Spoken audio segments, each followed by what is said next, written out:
Mountain climbers are a big cardiovascular move as well as a move for your abs, your hip flexors, quads, and stabilization in your shoulders, chest, and tricep. Setup for this move involves getting in a normal push-up position up on the toes.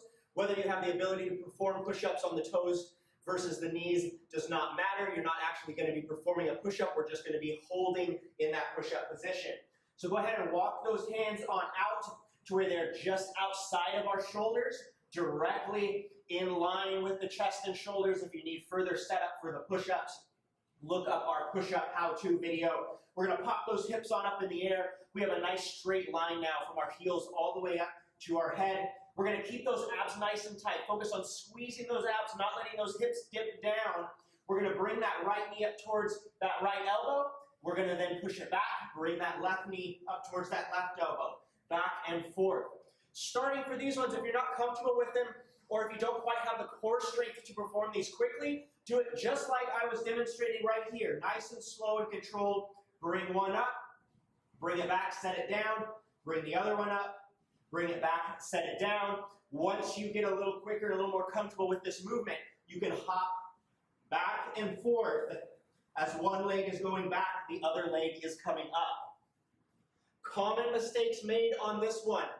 Hand positioning, not getting set up in a proper position for a push-up, so your hands are not level with the chest, or they're too close in or too far out. Remember, we want those hands in line with the chest and shoulders, right in this little window, and we want them just outside of shoulder width position. A nice, comfortable position for this one. Biggest error I see on this, though, is the hips lifting up into the air, like this, head and neck kind of tucking underneath, and performing that movement up here. We are taking the focus on that movement now, away from the abs and putting it more on the chest and the shoulders. We want to try to focus on keeping a nice straight line from the head all the way down to those heels. Remember, this move is a cardiovascular move, but it is also a core move. We want to put as much focus on those abs as possible throughout this movement.